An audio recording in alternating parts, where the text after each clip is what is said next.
$137 million? Yes, and if I don't pay up, I'll go to jail for tax evasion. I'm crazy enough to take on Batman, but the IRS, no, thank you. Who disrupts my coronation? Everyone has been destroyed because of this freak. I won't allow it! These babies just saved this lame fest party!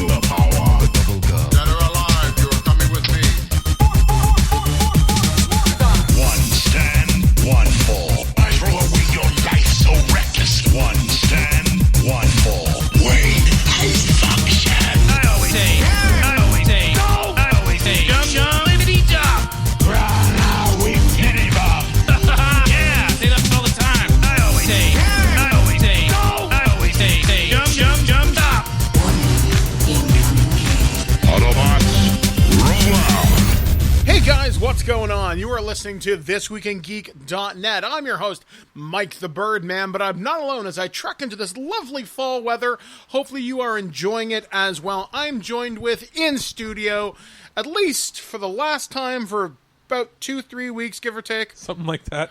Alex, the producer.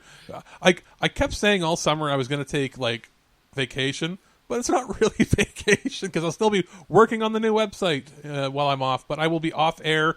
Anything you hear will be pre-recorded recordings or something to that extent. But as far as live shows, I'm off until... just a little after Thanksgiving. Yeah, around that time period. Yeah. Give or take a couple days, depending on how the website stuff goes. But yes, I guess the real vacation will come at Christmas. Yeah. So obviously a little bit of a updating programming note here. So for the next couple of weeks anyway, I will be taking the show solo on Sunday/Monday. So you'll just hear me reading the news, reacting to it. Alex will be pre-producing reviews, and I'm just going to be kind of doing the show like I did a couple of years ago. So some twigs may be longer. They're not going to be these 2-hour gargantuan things where me and Alex bounce things back and forth, but you will still have my commentary on things as well. Also, I have been in contact with a friend of the show, and we are going to be doing a Halloween bit of content on the Universal Monster movies. So look forward to that, probably launching as the first episode of the new website launch sometime in October. We're hoping around my birthday, which is October 20th. So that should be exciting. So you might say he likes to take a look at shitty games that suck ass, and that's all I'm really going to say about that. So hopefully we will be in contact and making that magic happen soon. Plus, we will still be having Loose Cannons with Aaron Paulier, and we will be doing a Future Imperfect on Lower Decks before Star Trek Discovery begins airing rather soon. So, as we most often do here on the show, we talk about the week that happened to us. And this week has been relatively busy. As you guys know, I am currently back in school taking creative writing. Just got back my first assignment from my professor. Remarks were really, really good. Nerd. Oh, yeah. They described my writing as Stephen King-esque. And they said, wow, that took a sharp turn in the horror and Are You Afraid of the Dark real fucking fast. Are you hoping they had said, Velvet Chocolate as you're writing? Velvet Chocolate Smooth? That should be your online name persona. They're like, Jesus Christ. My teacher described my writing as having an exquisite level of sensual detail and tactile description. And I very much credit my Dungeons and Dragons. That sounds like they're describing a Harlequin romance book.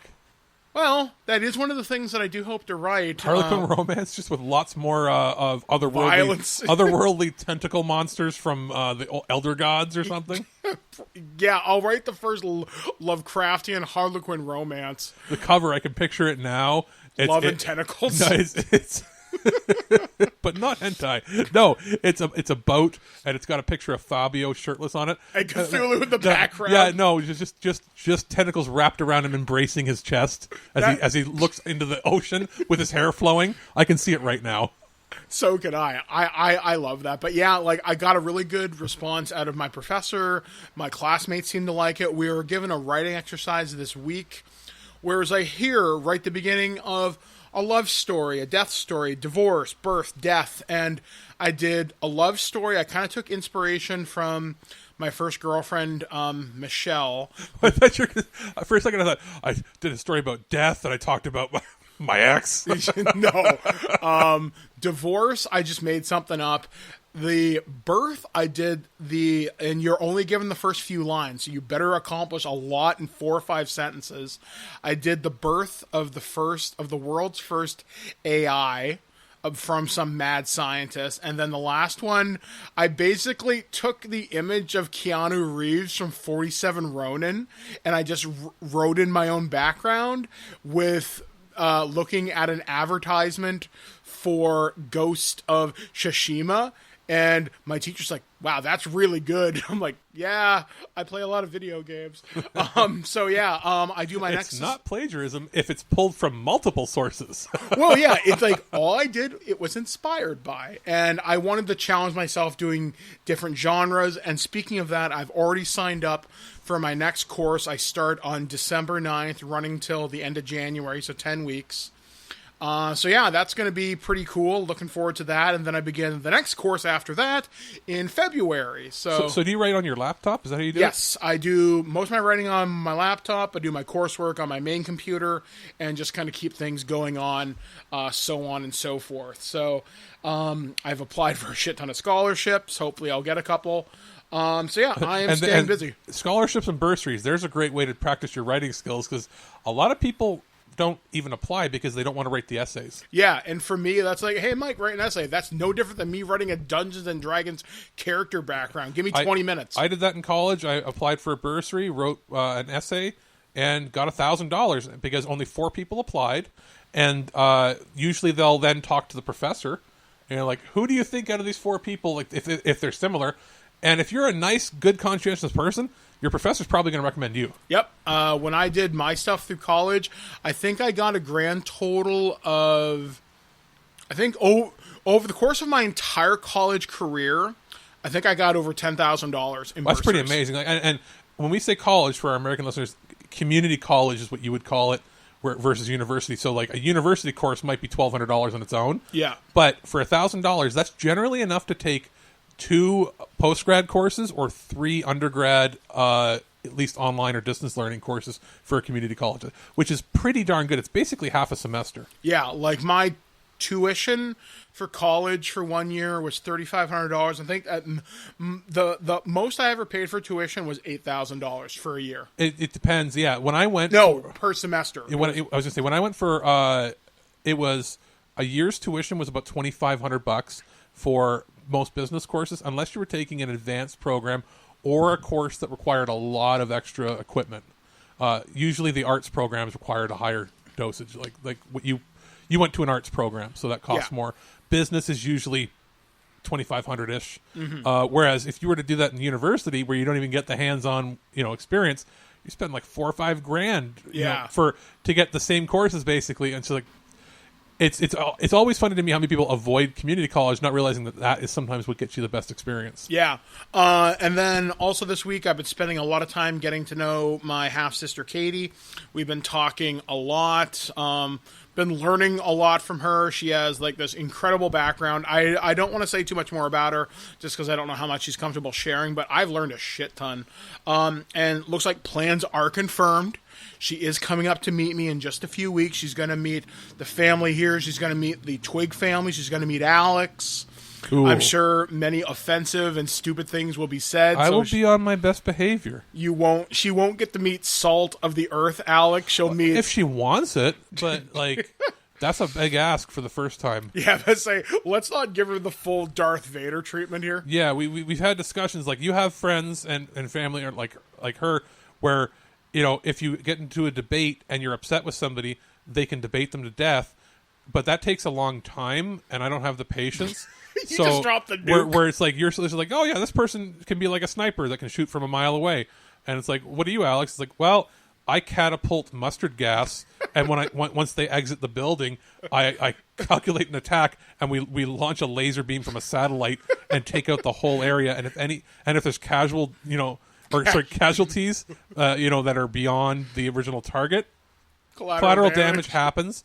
And the hammer of Dodge from Gears and those of War. people live and go, wow, don't fuck with Alex.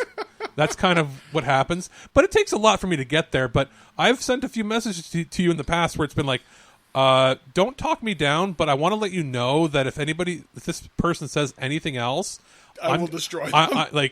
I'm going to make them wish they weren't born.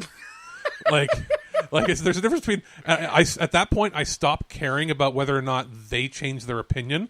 I make them change their outlook on life and never want to do it again. So there's a bit of a difference. Yeah, I'll be caged. I'll have my hands tied. It'll be a good time. So yeah, hopefully we will be seeing her soon. Like I said, guys, I'm so excited to meet my half sister. It's going to be a lot of fun. What about your week? What is exciting been going on with you? We had a fairly recent episode where we talked on the prototype about the massive game problems. Yeah, and scalpers and bullshit. But since then, I've been working on a plan to try to pay off that pre-order that I magically did end up getting on Amazon. I'm not even going to attempt EB. You didn't get an email from Amazon saying your stuff would be delayed either. No, I did not. Jeff Keighley did, though. Mine just says unsure when it will be delivered. Delivery date. I never even got that. Delivery date pending. I didn't get an email. It just says delivery date pending, but I have the order. It also helps that, remember, they're building a new distribution center. Yes. 2 of them in my region. So it's possible that we're close enough that we're going to get it. Whereas, remember, Jeff Keighley lives in the States. Yeah. So who knows what happened there. But I'm working on some plans. Like, how am I going to pay this? Because I looked at it and I went, oh, what's the order going to be? Maybe I can work something out. I'm on a tight disability budget, and like, what's going to happen? And then I saw like including the delivery cost, which is $3.99 or something to get the priority shipping, which you're going to want to pay for on a system like that. Yeah. I looked because that means they're not going to just like drop it at your door and yeah. walk away. I looked and I went $716, and my heart went, ooh, painfully expensive. But then I went, well, what can I sell? So, and the answer to that is pretty much everything I own. So we're in the process of sorting through things and realizing what has value that other people want that doesn't hold as much value to me as a PlayStation would. Yeah, because we were talking, I bought the Power Ranger seasons off of you that I was missing. Yeah, there are import seasons on Blu-ray that you can't really get here. And I'm like, you want the friends and family deal? And you're like, what's that? I'm like, half of what I was going to charge. Done. Bring it over. And there's a couple other things, like I'm looking probably to get rid of my my Switch Lite, which I found out I have the full box and everything for the Pokemon, the Sword and Shield one, which turns out is super rare. I didn't realize that when I got it. So we're working on that. A few other things too, and selling some other stuff. It's actually helping me with downsizing some of my collection of things I realize I don't necessarily need. And then Tuesday, I'm going to be waiting in line for the same bullshit over again for the Series X. I think is it Tuesday or is it Wednesday? It's Tuesday. Are you sure? I'm 100% sure it's Tuesday, the 22nd. Yeah, I know it's the 22nd. Wow, I thought it was Wednesday. Good thing you mentioned that. Yeah, and I predict they're going to be more because this is a much more organized and planned. And Microsoft, to the point, has even said that they already have better plan in place than what Sony did. So I'm not going to wait and try to figure out if they're going to get more stock of the PlayStation at EB Games. Fuck that. Amazon is going to get my money. Yeah. But EB is going to get my Xbox money. And I have to go anyway because I'm going to be picking up my copy of Mario. Yeah. Which I told them, I said, I'm not coming in on Friday when it comes out because I'm a Onyx member. You're supposed to hold it for 7 days. And they're like, I'm like, you're not going to sell mine, are you? Well, I said, I'm an Onyx member. And they're like, oh, yes, sir. We'll hold that for now. So I'll go and pick that up and then complain like a motherfucker if they're out. But I don't think they're going to be out of both X and S consoles as long as they all end up in their system. Because we found out that EB only received the digital pre-orders for the digital editions, and they received a third of what they were supposed to. Yeah. So who knows what's going to happen there? But my week has been full of heartburn, stress, and that's because we are going to be covering games at launch, And it would be interesting if we received games for systems we didn't have. Yeah, like we have already received multiple confirmations from multiple publishing partners of what we're going to be covering this year for Xbox Series X and PlayStation 5. So we're ready. And we just need hardware in hand. Also the rush is going to be, we're not getting the systems before they come out, obviously, but we'll probably, how it works with review copies, you usually get them at least a few days beforehand. Mm-hmm. So we're going to be rushing through the coverage for that. That week is going to be a blur. Yeah, it's not good. It's going to be fun, but it's going to be stressful. So that's going to be our thing. Okay, so coming up on the show this week, we usually have the usual roundup of things that happened around the world, the weird news, such as it may be. This might be a little bit of a longer show since we're cramming in a lot of content. It's a special because I'll be gone for 3 weeks. Yeah, so there will be more stories than normal. As for reviews, we will have an extended look at WWE's 2K Battlegrounds. I will have a special preview of Crash Bandicoot 4. It's About Time. I got a chance to take a look at the demo on the PS4 by Activision. And finally, I look at a accessory and dice kit for Icewind Dale Rime of the Frost Maiden by Dungeons & Dragons and Wizards of the Coast. I looked at the dice tray. That sounds like an awesome heavy metal album. It's pretty fucking cool once I got into it. So I should have that review next week on the show, along with a bunch of other RPG stuff. So anyway, we're going to take a break here, right here on ThisWeekInGeek.net. I've been Mike the Birdman, joined with Alex the Producer, and we are going to step into the squared circle. This is WWE's 2K Battlegrounds. WWE Hall of Famer Jerry the King Lawler, and I'm reuniting with my old buddy Mauro Ranallo to bring you all the over-the-top action in WWE 2K Battlegrounds. Mamma mia! Are you ready to rumble? That's right. I am ready to rumble. Dare I say enter the Royal Rumble. That's right. We're taking a look at WWE's 2K Battlegrounds on Stadia and the PlayStation 4 for our collaborative review today here on the TWIG main show. And, well, me and Alex had vastly different experiences playing this game over the course of the last couple of days. As can sort of be expected for a game launching on many different platforms all at once. Yeah, especially during COVID. This game is a miracle it even happened, I would say. Yeah, I was going to say, codes were provided for us to check out. I believe we both got the deluxe version. Yes. Which gives you access to Edge as well as some in-game currency, which we'll get into later. Now, the background for this game is, if you remember, very early in the year, they officially canceled 2K21. Yeah, they canceled their deal with, I think it was Ukes was the developer. It had for years stagnated, and there had been the butt of many jokes for the last at least 2 years minimum that there had been serious problems with the game as was. And we weren't sure if they were going to even have a game. In fact, there was reports that they weren't going to have a game, period, this year. And then randomly popped up saying we do have a game, and it looks to be built on the same engine, or at least the design philosophy that was put into the Playground series. So we're like, okay, this looks interesting. So they gave us copies to check out. I played it on Stadia, you played it on PS4. And why don't you start with what your experience was like with it? Okay, so what I got was kind of a brawler / fighting game thrown back to pre-2000s, early 2000s design school. You do get a campaign mode which features people trying to become the next Paul Heyman guy, randomly being recruited by Stone Cold. Okay, sure, why not? It's in it for something that came together within a 6-month period. It's interesting, and it was a smart way to go with the comic book angle, because it's a way to put cutscenes in without having to pay for bigger cutscenes to be actually made. Yeah, although disappointingly, they are not voiced, they are not animated, and they're not even using the Boom Studios artists that I'm aware of. They just look very generic, but that's okay. I mean, you can tell who most people are, and that's definitely a plus, although seeing Stone Cold wearing an alligator hat's kind of funny. Yeah, it's an interesting way to actually put a story mode in. I didn't know if it was actually going to have one or not until this. Yes, but if I had to hear Bolo Reynolds, Billy Huggins, although it was cool, I will say this. The PlayStation 4 version of this game has voices coming out of the controller. I appreciate that's that neat. because not nearly enough developers use that function. Yeah, on the Stadia, the game does do 4K and surround sound, but no HDR, which is to be expected for a budget title that, depending if you're in the States or Canada, retails at the $40 or $50 price mark versus the regular $60 or $80 that we pay. It, interestingly enough, has a lot of game modes, but it does feel, at least in my opinion, that the single-player mode was tacked on at the last minute.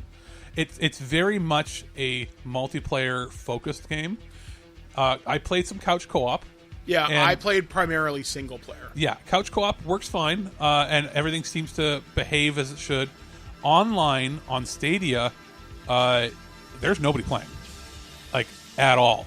But luckily, they did include an option that says, would you like to do crossplay? And it apparently works on multiple platforms. So I said yes, and immediately I was connected. I played about 15 rounds, and every single one of them connected to people playing on the Nintendo Switch. So that must be the most popular version. Either that, or the crossplay maybe doesn't include Xbox or PlayStation. I don't know. I just know that every single person I connected with was individual and different, and they were all on Switch. Varying skill levels, but I was able to perform as well as expected with people that were like really, in the couple days that it was out, experienced. But the single player campaign has no difficulty settings, and there are sharp increases in difficulty to the point of being unfair. Yeah, there are multiple points. The place where I started to get stuck is during cage matches or anybody who was a technical wrestler who could reverse and parry your stuff. There was one cage match that I encountered where I'd get the money and I would get to the top of the cage, and no matter what, I'd get knocked out every single frigging time. Yeah. Some of it is luck, which doesn't make sense. There should be a difficulty slider. That's something they can add later. Oh, and we should add, I encountered multiple glitches and technical problems to the point where I couldn't escape cages, I couldn't escape holds, I couldn't escape pins. And that's on the PS4, right? Yeah, my triggers did not work. On Stadia, I didn't encounter any visual glitches, but the trigger buttons do not work. It says like press L2 and R2 repeatedly at the same time to get out of holds or to escape a submission or pinfall, and they don't work in the single player mode. It will maybe register every 10 click as one, and by that time you're already knocked out. Yet in the multiplayer, I thought maybe it was a problem with the input latency on the controller. In multiplayer, Works in fine. local and on online, works perfect. It does it exactly at the timing. It just will not work in single player. I don't know if it's intentional, or if there's a bug, or if they have the difficulty set way too high. But you'll press it 100 times, and it will move 10% of the meter. On PS4, it wouldn't register at all, and I know those buttons work because I play COD. And pressing A button a whole bunch of times to wake up, Yeah. sometimes doesn't work. That I didn't have a problem with because you have to press X on PlayStation 4. That works fine. But if I have to escape a hold, a submission, or do anything to get out of a cage, like where someone's trying to pull me down, yeah, I'm essentially screwed. There's character building And visual glitches. I would be thrown through the world, and I would randomly disappear when I was being German suplexed. See, that didn't happen. So Stadia version is only with the buttons not being responsive, which again, hopefully they can patch because it works in every other game mode. Character builder's fairly robust. Unless you're a girl. Unless you're a girl. And there is a lot of microtransaction involved purchase. But I will preface it by saying you earn enough stuff in-game just playing regularly to unlock pretty much everything you'd want, and it's not at a snail's pace.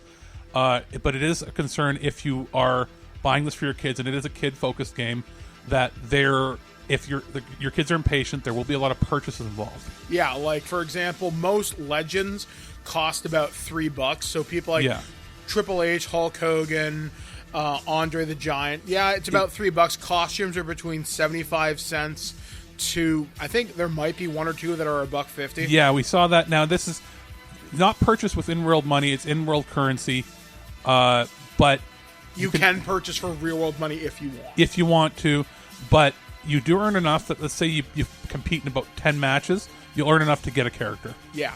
So overall, I guess our thoughts is, if you told me this game was $20 with microtransactions, maybe I'd be okay with it. Or at the $40 price point that it currently sits at, if there was no microtransactions. I don't know. It's not pervasive. Yeah. There is no pay to win. No. Which is good, and it's actually a step in the right direction because 2K games have been hit with it pretty hard lately. There's no randomized things. No, which there is are good. no loot boxes. There are no loot boxes. You can get away without it. So I'm torn. I think there's a lot coming because you said there's a lot of DLC that we saw coming. Yeah, there is a huge post-launch roster for this. So you'll see people like Ricky Steamboat, Ric Flair is going to come in. I think Earthquake and Typhoon are coming. A lot more NXT people, some more legends. We can't say how it plays on the Xbox or on Switch, but from what I've seen, a lot of Switch players are playing, so your experience may differ on each platform, but expect a bunch of patches to come soon. So if you're on the fence, maybe wait a week or two. Yeah, in my opinion, I'm going to say wait for things to get patched out. Maybe things will get improved to the engine. But ultimately, for me, this is a big wait and see right now. Because it has a nice core game that just needs to be worked out and tweaked. I can commend them for what they did in 6 months' time, but give it a little bit. Well, what are you waiting for, Vince? Go kiss that ass! Yeah, French kiss it! News on the mark. All right, guys, well, welcome back to the news. The things that have happened around the planet this past week. And, of course, we're going to start things off with myself, Mike the Birdman, joined with Alex Producer, and, well, technical problems are a fun thing to deal with on this show. We were going to cover something kind of neat, but the story crashed, so you don't get to know what it was. It has been lost to the ages. However, because I know this website works, we're going to be taking a look at comicbook.com. And Marvel's Ant-Man 3 casts Jonathan Majors in major role. And this is a name that should sound familiar to some of you that are watching the HBO show Lovecraft Country right now. It looks like the Marvel Cinematic Universe has found its next major villain in the form of one of Hollywood's fastest rising stars. Jonathan Majors, star of HBO's Lovecraft Country and Spike Lee's Da 5 Bloods, is reportedly joining the upcoming Ant-Man 3. Majors will join the cast, but already includes Paul Rudd in Evangeline Lilly and will be playing one of the lead roles in the film. While his specific role hasn't been confirmed, Deadline is reporting that Majors will be playing the popular Marvel villain Kang the Conqueror. If Majors is indeed playing Kang, which seems safe to assume given the initial report from Deadline, this could be a huge development for the future of the MCU franchise.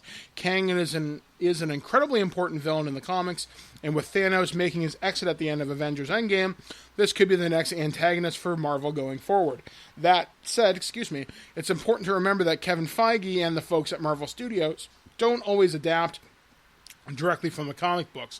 According to Deadline's Justin Kroll, Kang's role may change in the future appearances in the MCU, alluding to the fact that he may not always be a villain. However, when it comes to Ant-Man 3, he's expected to be one of the main antagonists. Kang's introduction in the MCU at this point makes total sense given the possibilities opened up by Endgame. In the comics, Kang is a villain that travels through time, so the new development in the MCU has given him a purpose to fulfill. As for Majors, this is a huge grab for Marvel Studios considering just how big of a name the actor has become in such a short time. After small roles in Hostiles and White Boy Rick, Majors immediately declared himself a force to be reckoned with in 2019's critically acclaimed dramedy, The Last Black Man in San Francisco, and this year saw Major stand out opposite Delroy Lindo in Spike Lee's Da 5 Bloods and began his own journey as a leading man with Lovecraft Country on HBO. Majors also has a main role in James Samuel's upcoming Netflix Western, The Harder They Fall, which has drawn a significant amount of buzz as it gears up for production. And then it asks what we think about this. This is fucking awesome. Kang is one of the coolest bad guys in Marvel. I know him mostly from Avengers Earth's Mightiest Heroes, which was the second to last animated series that was produced, which I went to Teletoon for in like 2011. I got to see the first 5 episodes, and he's a time traveler, but he wasn't always a bad guy. In the Marvel comics, he's like a version of Iron Man at one point, known as Iron Lad, and then something fucks up his timeline, or I think he's a descendant of Reed Richards or something too. Okay. And he's always trying to go back to fix things. And he's a main villain of the Fantastic Four. He's a main villain of the Avengers. And given that Thanos is dead, he's fucking gacked. The MCU does need a big bad guy. And I remember saying this to you.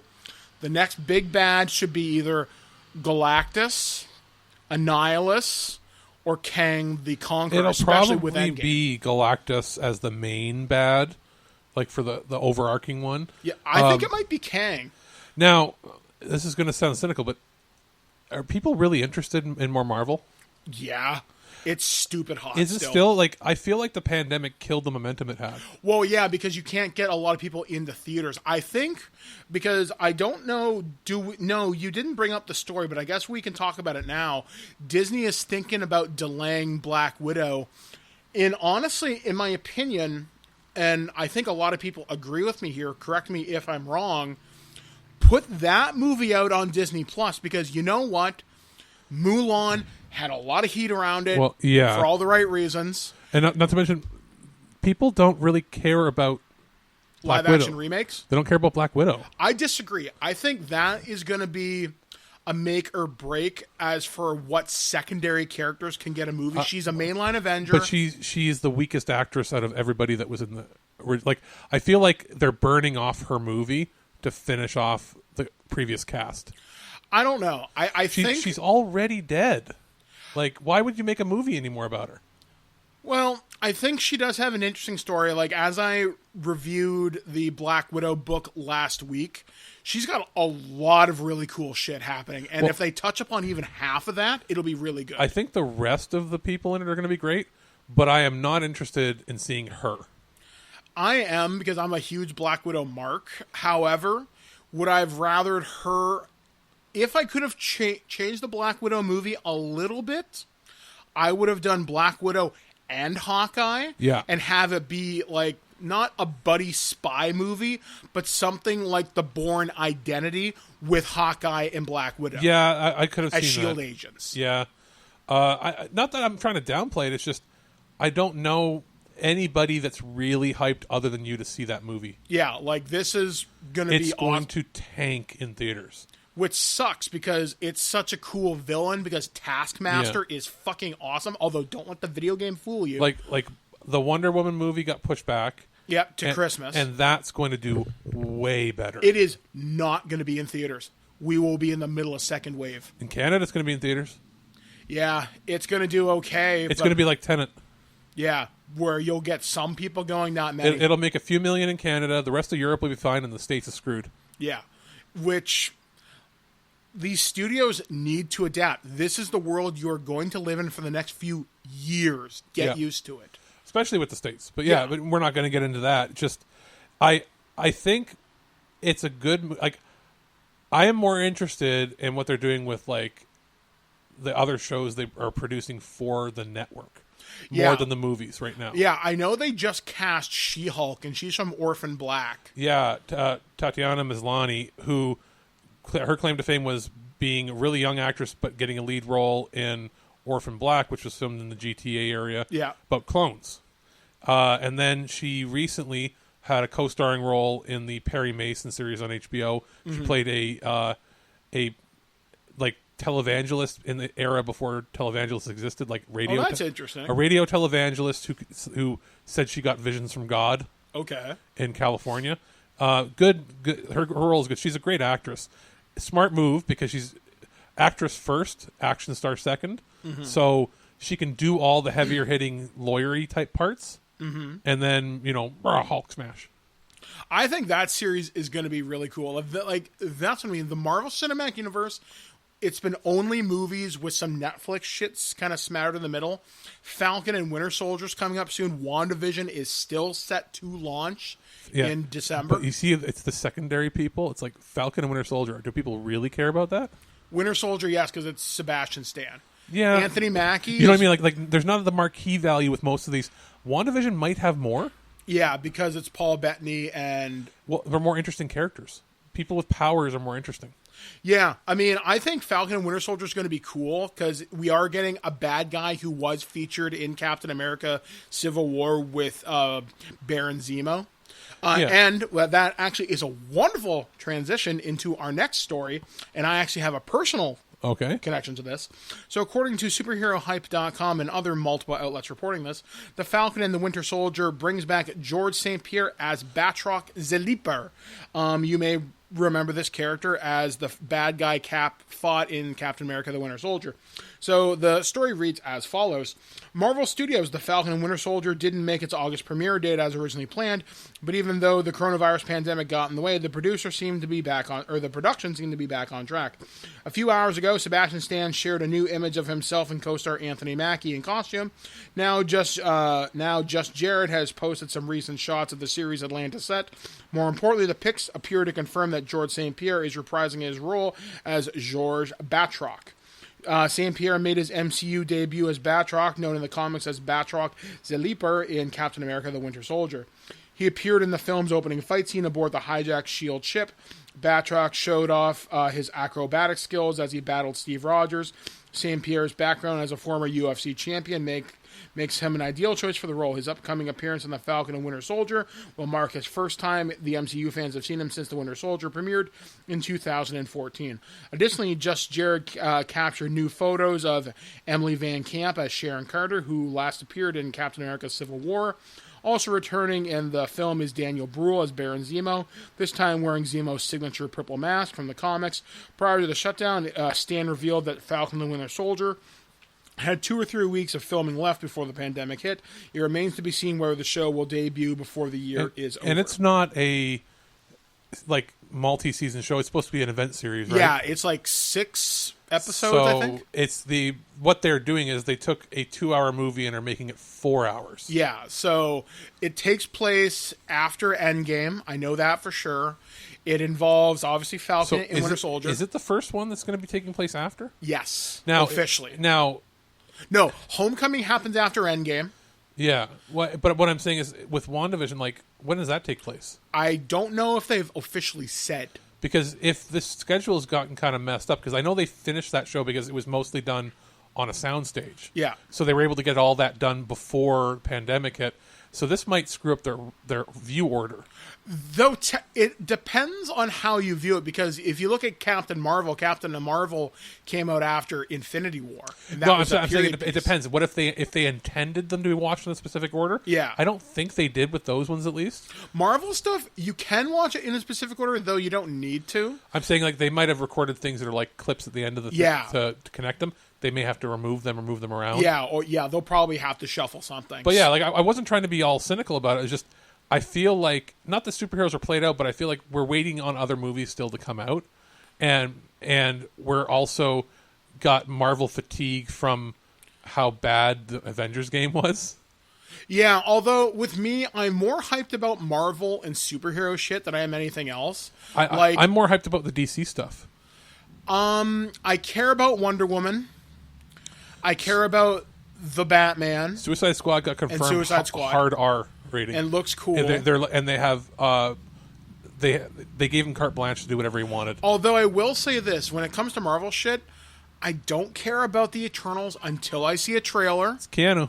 And I also don't care about Shang-Chi and the Ten Rings until I see a trailer. Yeah, there's a couple that I'm like, Thor.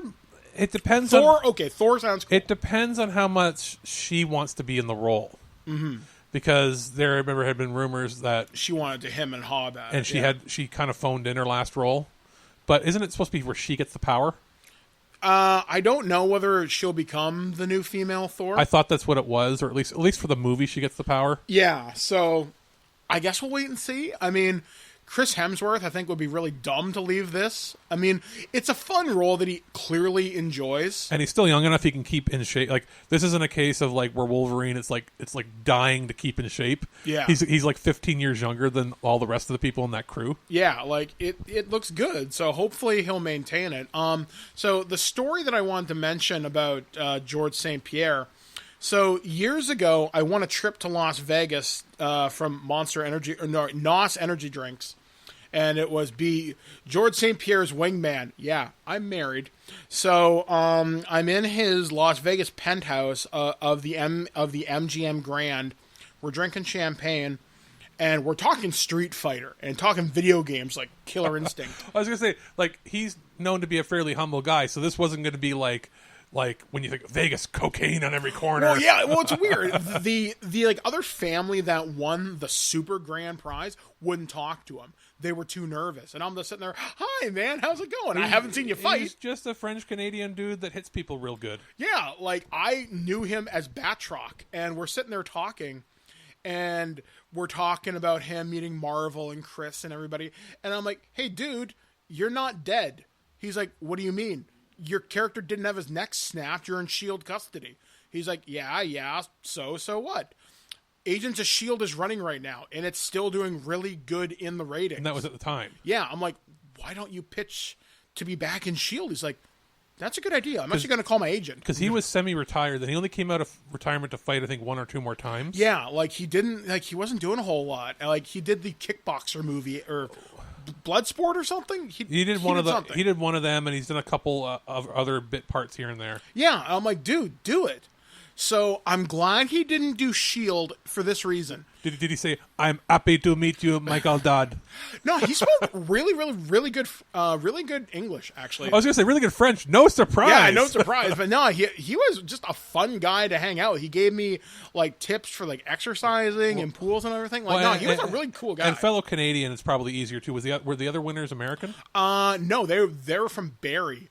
And so was it a Canada-only contest? I think so. And okay, and the family from Barrie had won a family trip to New Zealand from Lord of the Rings, from Denny's. How'd they do? We only have like one Denny's. We're getting one in Guelph. Niagara Falls has a Denny's, and I think that's it. Yeah, Niagara Falls has. Brampton had one for a long time because I used to go there too. But yeah, so that was the thing. So hopefully George St. Pierre back in main Marvel continuity. He's dead. He's so dead. I'm happy that you are back playing Batroc the Leaper. I'm excited. I actually have my Captain America case signed by him, so now I got to get the rest of the cast. Okay, so continuing on with comic book movie news. This one comes courtesy of comicbook.com. Joker star Joaquin Phoenix has reportedly been offered $50 million for 2 sequels to the Batman spin-off film. Take the money. The Mirror claims to have an inside source who's claiming that Joaquin initially felt Joker was a standalone movie. But he's changed his tune now. He wants to play the character again, despite the controversies that came with the release. He was probably worried when he heard what they thought was going to happen. Yeah. And then when nothing happened, because people aren't that crazy, well, knock on wood. Yeah. And he saw all the critical acclaim and it won the Oscars and everything. He's probably like, yeah, I'd do that again for truckloads of money. Yeah. So he says it's still being negotiated, but the scripts are being written and Joaquin is very engaged with it. This is a big jump from the much ambivalent stance that Joker Todd Phillips about Joker 2 back in 2020, or back at the start of 2020. In January, Phillips doused any rumors that Joker 2 was moving ahead, a story that broke online back in fall 2019. According to Phillips, he and Joaquin weren't motivated to do a sequel unless the right inspiration struck, not because of Joker's billion-dollar success. When a movie does $1 billion and costs $60 million to make, of course it comes up, Phillips said. But Joaquin and I haven't really decided on it. We're open. I mean, I'd love to work with him again on anything, quite frankly. So who knows? But it would have to have a real thematic resonance the way this one did. Ultimately being about childhood trauma, the lack of love. I call bullshit. They're going to do it just so that they can leverage it and say, hey, yeah, we'll do your 2 sequels, but you also have to greenlight 3 lower budget movies I want to make.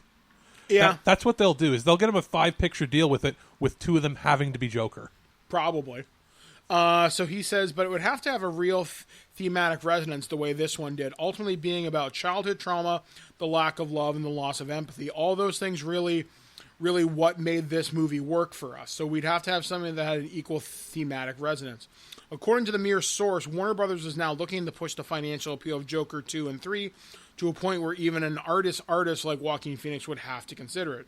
They plan to make 2 sequels in the next 4 years with a long-term commitment to Joaquin and his Joker, director Todd Phillips and producer Bradley Cooper. It's all about getting Joaquin to accept the terms, and the biggest payday of his career by far. Many DC fans thought Joker managed to catch lightning in the bottle, even if it likened the Batman villain's reimagined origin story.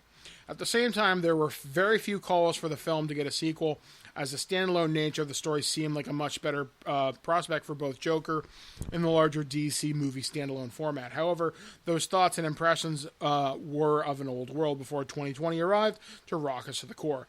Now, continuing the story of how Arthur Fleck becomes a symbol of chaos and social upheaval in Gotham City suddenly has much more real-world resonance. In fact, Joker 2 could simply pick up from the final moments of the first film, with Gotham burning, rioters and protesters running the streets, and Joker standing at the forefront of it all like some sick mascot. Other speculation has pointed to Joker sequels taking sort of an anthology approach, where the Joker's origin story is once again told, only from a completely different fashion, with Joaquin Phoenix being the only connecting factor. With the big changes in the world during 2020 and the variety of Joker origin tales we've gotten from DC Comics over the years, the playing field is wide open. Do not retell the origin. No. Now, do you have any idea? I have a couple ideas, but do you have any ideas of what you might want to call the sequels? I wouldn't call it The Killing Joke. I would avoid that totally. Yeah. I would go with the first sequel, just tying it into being like classic literature or themes. Just call it The Prince. Mm-hmm. Because, the Clown Prince of Crime, but also the Prince being the Machiavelli book. Like, that's good. You know what I mean? Just call it The Prince and then base it on that. And the third one, I don't know, Clown Butter. I would call it the last Joker movie. The look on your face. I would call it either Curtain Call or The Last Laugh. Last Laugh is already an old film but you could use that. Or maybe look to Batman, the animated series, see if there was a good standalone Joker episode. Yeah, I don't think you'd call it Joker 2 or anything. That's stupid. But I do think The Prince would be a good title for the Clown Prince of Crime. And then if I was going to do another one... But he doesn't seem like the type of guy who'd have a gang behind him. But that's the idea. Is it's maybe what you mix in that. You could almost make it so that the Machiavellian aspect of it is not even him, it's what the world is associating him with. He gets idolized and worshipped as this devious powerful mind, but then the reality you're seeing is he's deeply troubled and he's not even doing that. But the myth of the Joker becomes bigger than the man. Yeah, so that'd be interesting. Maybe having the Joker run from an early Harvey Dent before he becomes Two-Face. Or that it could be a trial movie where he's on trial with Harvey and causes his origin by fucking with him, or inadvertently. You could do so many things. Like you could even make the movie set in Arkham. Yeah, I know there's an Arkham Asylum comic called A Serious House on Serious Earth. But I don't remember what it's about. Think like One Flew Over the Cuckoo's Nest, but him and it ends up being an asylum break movie. That'd be interesting. And that's how they start to introduce some of the other characters. You could have... you could put Harley Quinn in there, and it wouldn't be over the top. Yeah, you could put Harley Quinn in there, but it depends on how... Would they recast? You could make a twisted romance novel where maybe it's the story of how Harley Quinn and the Joker got together. And you could even make it where his vision of her in his mind are like those hallucinations he had. Yeah. But then as it progresses, it ends up... he actually maybe thinks she's a figment of his own imagination. But she's real. But in reality, she really is attracted to him, and she is one of those people that's like those women that write into murderers in prison, serial killers that love them. Mm-hmm. She could be somebody who's obsessed with him. I hope whatever approach they take is good. Yeah. I don't want...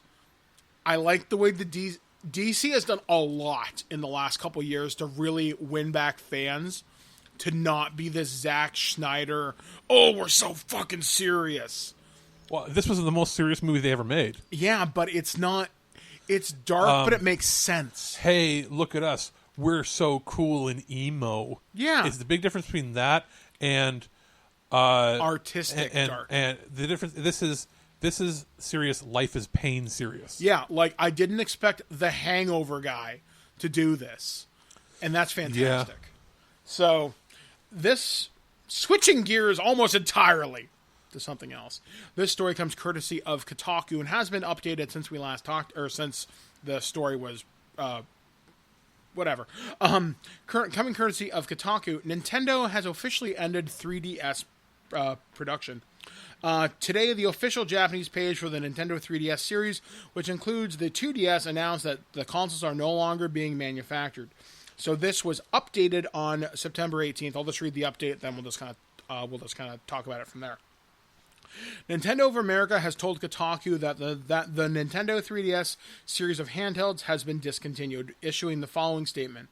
We can confirm that the manufacturing of the Nintendo 3DS family of systems has ended.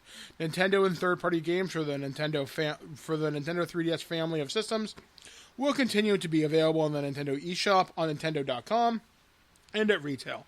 The existing library of more than 1,000 Nintendo 3DS games contains many critically acclaimed titles and can provide years of content to explore and enjoy. 1,000 titles, 100 of which are worth it. I don't know. I always thought the 3DS, in my opinion, was way better. There's not 1,000 retail. There's 1,000 including all these terrible ports and shovelware shit. Yeah. And then it basically just goes on to talk about I thought the that system. they ceased production officially a few years ago and that were just selling out of their stock. But I remember they did cease production except for the 2DS XL. Yeah, like, I thought the 3DS, it had a rough launch. But once it got going, it was really good. Like, that was a good handheld. The 2DS, or the new 2DS XL was built like crap, though. That's why mine broke on its own.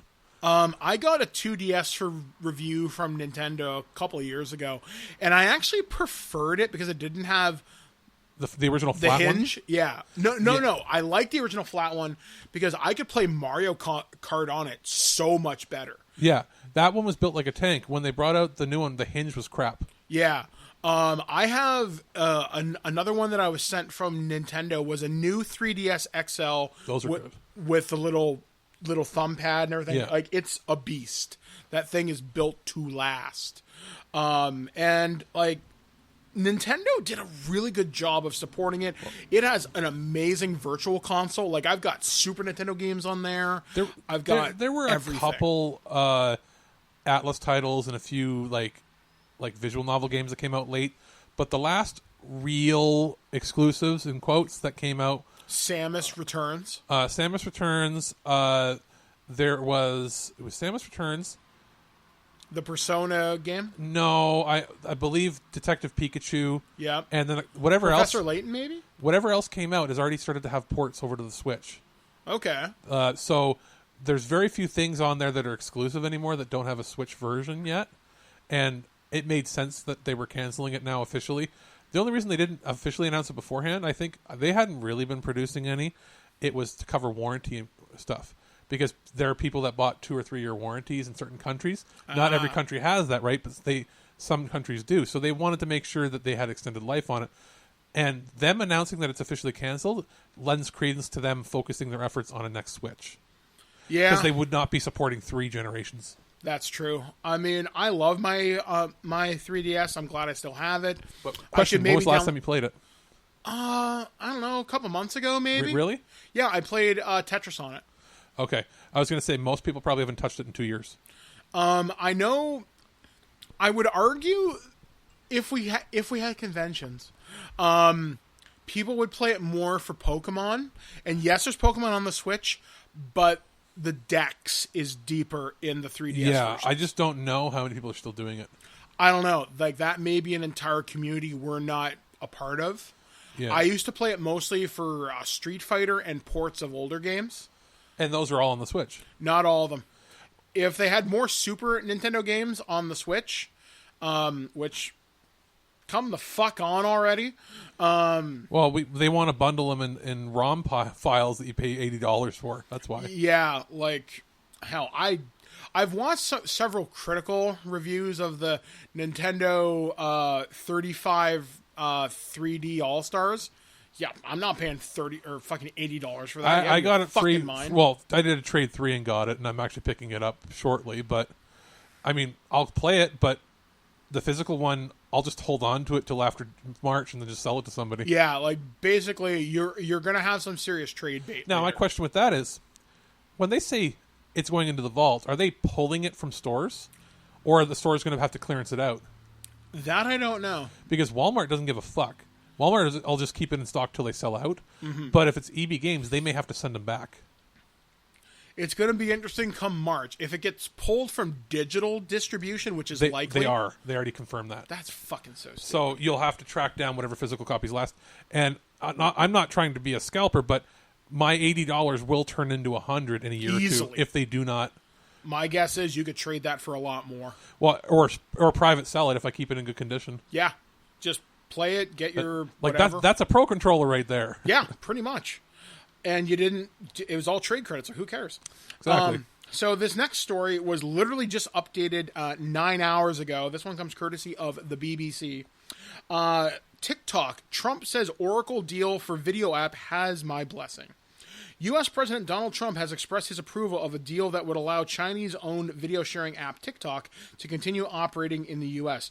Mr. Trump told reporters he has given his blessing to a partnership between TikTok and the U.S. firms Oracle and Walmart. The president has ordered the app to be banned in the U.S., citing national security concerns. U.S. security officials fear data collected by TikTok's owners may be handed to the Chinese government. They already are. TikTok's owner... Let's be honest, they already are. If anything you put on the internet is in the Chinese government's hands by now. Likely. TikTok's owner's ByteDance has denied accusations that it is controlled by or shares data with Chinese ruling Communist Party. Let's just flat out say this. It's confirmed by every international organization, journalist out there, that there's not a single business that handles anything internationally from from China that is not government owned or beholden to their laws.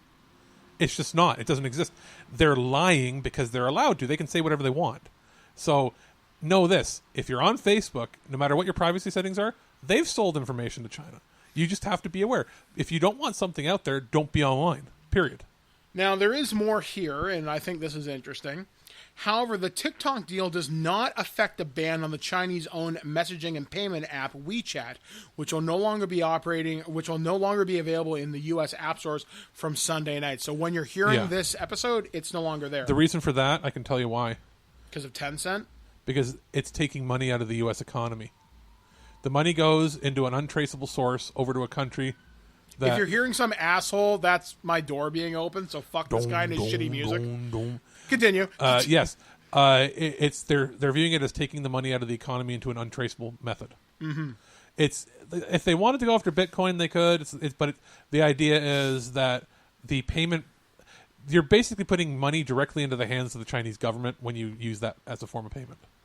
Tencent, the conglomerate that owns WeChat, has described the U.S. ban as quote-unquote unfortunate. On Saturday, Mr. Trump said the deal would ensure the data of the estimated 100 million Americans who use the app was safe, telling reporters the security will be 100%. I've given the deal my blessing, Mr. Trump said as he left the White House ahead of an election rally in North Carolina. You never say 100% because you can't if it's online, it can never be 100%. But he approves the deal in concept, he says.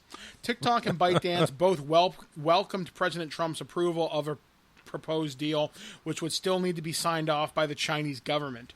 TikTok said the deal would ensure U.S. national security requirements were fully satisfied, while ByteDance said it was working to reach an agreement that was in line with the U.S. and Chinese law as soon as possible. Chinese law isn't really a law that protects anything but the Chinese government. And at the same time, I would be questioning, why does Trump want this? What financial gain does he have? Because there's not a single thing he does where he doesn't get financial gain out of it. It's so weird. So the article is quite long, so I'm just going to read what's the proposed deal, because I think it's the most kind of relevant to us. So it says, the deal would see the establishment of a new company dubbed TikTok Global. That company would be headquartered in the U.S., possibly in the state of Texas, with a majority of American directors, a U.S. chief executive and security expert on board. Oracle and Walmart are expected to take significant stakes in the company, and ByteDance has agreed to security safeguards on the data of U.S. users. TikTok's data would be stored by Oracle, which would have the right to inspect its source code. President Trump said the new... Sorry, I know why. You don't have to go into further detail why Oracle's involved. Oracle, years ago, purchased Sun Java, and they also have ties to BlackBerry and other companies like that. So They want them because they have their own data centers. That's why. However, it does go on to say, President Trump said the new TikTok company will be totally controlled by Oracle and Walmart. But in a joint statement on Saturday, so just a couple days ago, Oracle and Walmart said they together investing to acquire 20% of the newly formed TikTok global business. Of that 20% stake, Oracle would take 12.5%, Walmart would take 7.5%. Reports say the deal will see TikTok Global become majority owned by American investors, but ByteDance will retain a share of its U.S. operation. Oh, it's just phony. They're going to have... They're not getting a majority share. They're saying it's individual companies. All China's going to do is set up front shell businesses with Americans that own it To buy it. Then they're beholden to them. This is bullshit. Whatever. Move on. Yeah, it says that the TikTok Global would create more than 25,000 new jobs. No, it won't. And pay more than $5 billion in No, it tax won't. to the U.S. This is a tax scam. It's not going to happen. Yeah, something about this smells wrong. Why wouldn't they just buy Twitter? Yeah, because I think the Twitter CEO, Jack Dorsey, why not? If Twitter can't be making money, how is TikTok making money? Yeah, I don't understand it. And you and other people that I know use TikTok. I still don't see the appeal. I told you, I use TikTok to look at all the weird people. That's literally what it is. It's my... You know how you used to go downtown and you'd sit there and drink coffee and watch people watch? This is that new version comes to you? This is people watching, only with more juggalos. I love it. All right, so this next story, and it'll be our last story, and this is a little bit of Canadian flavor, and I'm so happy to see it, but I'm sad what the story is itself. So according to CBR.com, Adult Swim passed on a Rick Moranis series pitch, saying nobody knew who Rick Moranis was. Adult Swim was pitched an animated show about Rick Moranis spending his retirement as a gatekeeper protecting the world from hell. Evidently, Rick Moranis has been away from acting for too long. A potential Adult Swim comedy pitch about him was never greenlit on account of a belief that people younger than Gen X would not remember Moranis' film career. A YouTube video posted by user... Except all millennials grew up while he was... All millennials were little kids when all of his movies were out. Yeah, a YouTube video posted by user Rarebird Games revealed that he won a 2017 Adult Swim pitch contest at San Diego Comic-Con, coming up with the Moranis story while waiting in line. The plot would have focused on an 18-year-old boy who discovers and this is quoted, a rare box of cereal from the 1997 hit movie Honey, We Shrunk Ourselves. The cereal box contains an unexpired golden ticket that makes him the winner of a contest to meet Rick Moranis, flown to the retired comedic actor's cabin in northern Alberta, Canada. The boy is initially underwhelmed by what he sees until one day Moranis unexpectedly saves him from a dangerous hell beast. It is revealed that Moranis purposely sacrificed his acting career to become the gatekeeper between our world and hell itself. This is brilliant. Yeah, this is really cool. Realizing that his life sucks compared to this shit, decides to dedicate his life to replace Moranis as the gatekeeper. As intriguing as that pitch sound, an Imager post revealed that it failed to gain traction due to lack of faith in audiences knowing who Rick Moranis was. Oh, really? And they greenlight some of the worst garbage you can imagine. Everything. Like Mike Tyson Mysteries? That's Weird. good. That was good. I like that show. But... No. We're talking like, was it Gumball and... Yeah. All the garbage, like... The Annoying Orange? Yeah. Annoying Orange. And here's Adventure Time. I don't care who people say they like it. That show is terrible. I like it. And again, don't see the appeal of Steven Universe whatsoever. I don't like the art. I don't like the stories. But they'll greenlight that and then a million derivatives, but they won't greenlight that. However, the post did include some concept art, which includes designs for the show's character models, including sketches of Moranis, his glasses, the cereal box, a butler named Mantis, but named the Morantis. In the concept art, the protagonist's gender appears to be changed from a boy to a girl named Riley Ramirez.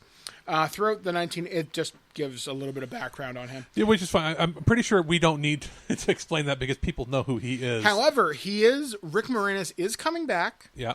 The actor is set to play Wayne Selinsky again in the upcoming Honey, I Shrunk the Kids sequel, Shrunk, directed by Joe Johnson, starring Moranis and Josh Gad. The film will see a theatrical release. Didn't they say they got him for a cameo for Ghostbusters?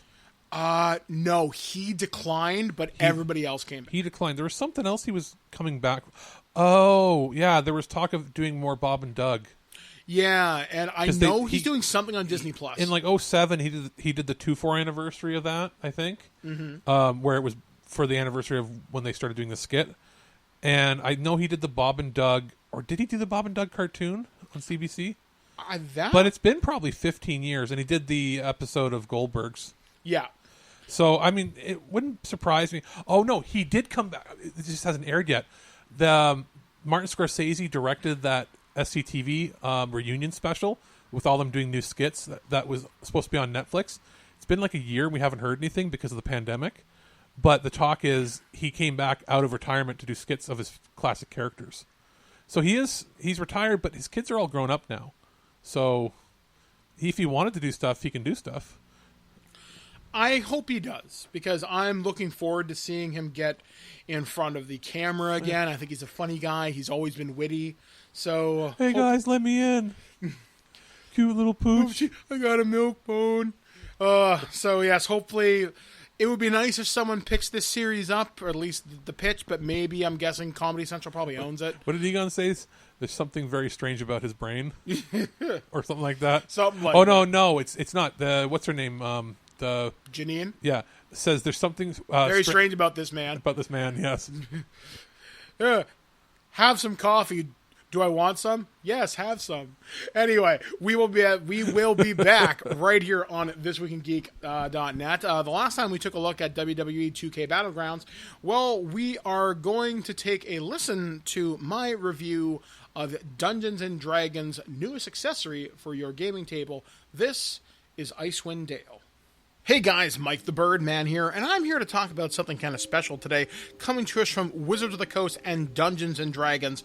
I'm talking about Icewind Dale, Rime of the Frost Maiden. Though, not the book. That's coming soon, though. So what I'm going to be talking about today is some of the little extras that they sent out with this particular adventure, which I'm going to be talking about next week. But this is the dice tray, the backgrounder cards, there's a map, and other neat little bits that you can talk about. I got sent this amazing press kit for Icewind Dale, and it really got me into checking out this. As of right now, I'm taking a creative writing course through my college, and it's got a lot of neat ideas, and this has spurned the good old RPG juices running in just the right way. So much so that my ice blood now runs so cold, and I love it.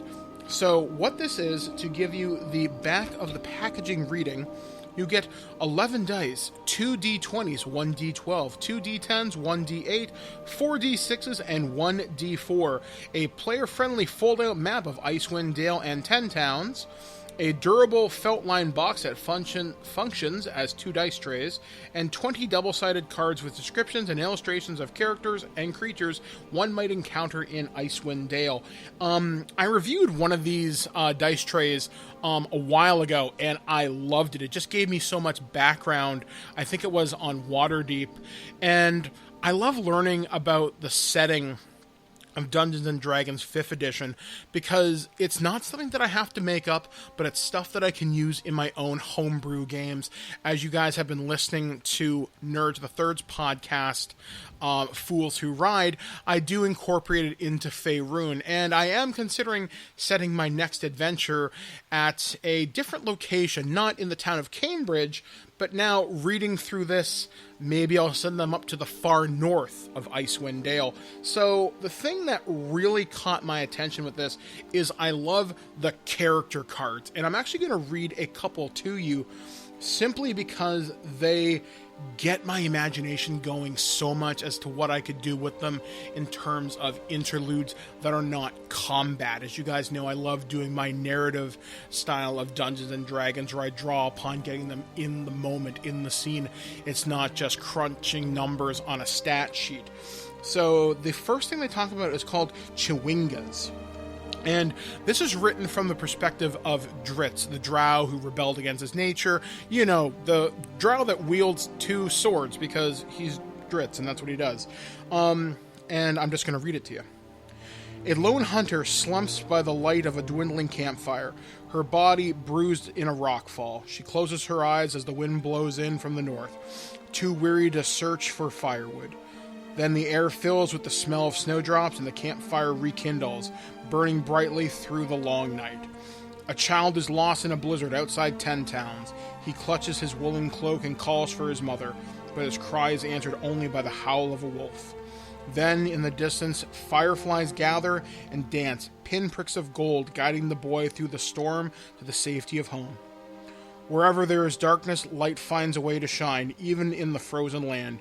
Chewingas are those points of light, elemental beings of curiosity and charm, fascinated by our ways of life, studying us and our daily rituals, aiding us if they feel so inclined. I find some comfort in knowing they exist. Dritz. That gives me so many cool ideas where, like, if my guys get off path, or maybe they're just had the shit kicked out of them by some frost giant, or there's even like a gnoll vampire in this, which is weird. Maybe these creatures guide them to, hey, here's a herd of reindeer. Maybe here's a forest where it's safe from, like, polar owl bears. Yeah, that's a thing. I love that idea. There's another one that I love, and it's just the idea. There's this werebear who's like this giant woman who's like a hybrid between a werebear and like a giant polar bear. So she only bites you to give you the curse of the werebear ability if she thinks you're pure of heart. So she's building up good people to help her. That is incredibly cool. Now, I would say her name, but I'm not slaughtering that. It is not happening today, good sir. Another one of these cards that I really love, just the description, which is written in, again, Dritz's voice.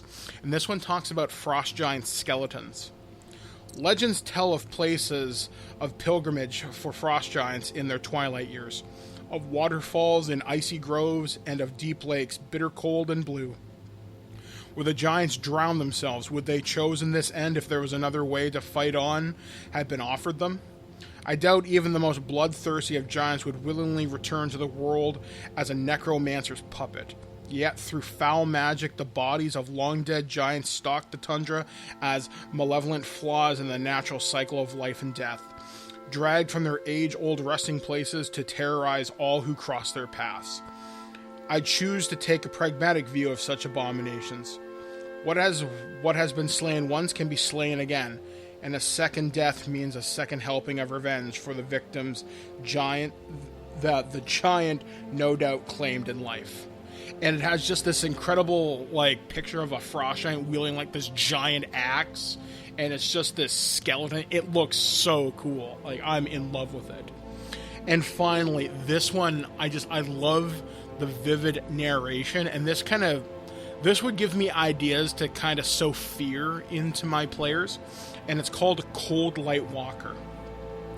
The churning waters of the sea of moving ice are cold, the breath of a white dragon colder still, yet the fate of one who becomes a cold light walker must be the coldest thing in existence. Under normal circumstances, the chances of freezing to death in the wilderness of Icewind Dale are high. Plunge the dale into an eternal winter brought about by a god of unmitigated cruelty, and the chances increase tenfold. Those who perish in the wilds find their souls trapped inside their frozen bodies, unable to escape to the afterlife. They burn with freezing light, doomed to wander the tundra in undeath, embodiment of winter's wrath. When their light is extinguished, their soul ceases to exist. They are lost forever. Even divine magic cannot return to life that which it cannot find. It doesn't get much colder than that. Holy shit. And I love just the vividness that brings up, and myself as being part First Nations and very much watching a lot of the Inuit stories, like especially from like CBC North. If you're in Canada, you kind of know what that means. It brings up so many ideas of just watching, like, seeing the ice flows and polar bears and just wandering out in the dark, in the ice and the snow, what's out there, and just it's so vivid, and I love it. Like, I'm really looking forward to reading Rime of the Frost Maiden. I really think you guys are going to get something out of it. You get this amazing little dice tray there. It's got the Dungeons and Dragons logo in like this kind of frosty blue. I really love it. It is felt lined. It's nice, and the Wizards of the Coast people never cease to amaze me. Like, I'm really happy with this. I think this is something you should definitely pick up, and it's going to be a cold 2020, and having the map of 10 towns is great, showing a map of the greater Icewind Dale area. Like, you've got an entire new region to play in, and if you really want to be sadistic, now you can start inflicting conditions like frozen, exhaustion. You can do so much here, so check this out. I think you're going to be really thrilled. The adventure review is coming up this week at some point, so look for it either on Alex's Turd or Treasure, or I'll have it on the Twig main show next week. What makes you qualified to be a reporter? I'm willing to violate anyone's privacy for my personal gain and then claim with a straight face that the public has a right to know. By the hand of Zeus, what manner of deviltry is this? I love fake alien poop day. Welcome back, adventurers. We have returned from the lands of Faerun, and while we are not chilling in the depths of the Stygian abyss or hell itself, we're back here at ThisWeekInGeek.net. I'm Mike the Birdman. He's Alex, the producer. Well, let's talk about some of the cool things that happened around the planet this week that are weird, strange, fucked up, sometimes occasionally sciencey, where I will no doubt slaughter some names, because, hey, I am not perfect, neither are you. We accept each other's flaws, and that's how we do it. Okay, so this one comes courtesy of the independent co.uk, though it has been reported by multiple outlets. This is exciting. But we always hear about this every so often, but never on this planet. That's right, it's a space story. Possible signs of life have been detected on Venus. Researchers have spotted phosphine, a rare and toxic gas in the atmosphere of our neighboring planet, suggesting that it may be home to alien life. The discovery is not a direct observation of life on another planet, but the sheer quantity of phosphine on Venus cannot be explained through any other known process, leading researchers to suggest it is a sign of alien life in our solar system. On Earth, phosphine is one of the most foul-smelling gases with the odor of rotting fish, and it is found in places such as pond slime and penguin dung. While it is made through some industrial processes, it is also created by anaerobic organisms, including bacteria and microbes. As such, it is thought to be an excellent biosignature or indication of life. Experts in the past have suggested that the discovery of phosphine in large quantities on other rocky planets would be a certain indicator of alien life, and now it has been found on Venus. The surface of Venus is hot and acidic, and so the conditions on the ground would make any kind of life difficult, but the environment in its upper cloud decks, though, is thought to be more habitable. About 35 miles up, the conditions are more temperate. That is where the gas is thought to be found, though these clouds are so acidic that they would destroy any phosphine quickly, meaning that something must be actively forming in it, and the amount of gas is found in such that it cannot be easily explained any other way. An international team of researchers led by Jane Greaves from Cardiff University reported the findings in an article, Phosphine Gas in the Cloud Decks of Venus, published in Nature Astronomy Today. They caution that there is no way to detect for sure what the findings mean, concluding in the paper that the detection is not the robust evidence for life, only anonymous and unexplained chemistry, and that further work will be required to know for certain. But they have ruled out all other explanations based on what we know about Venus.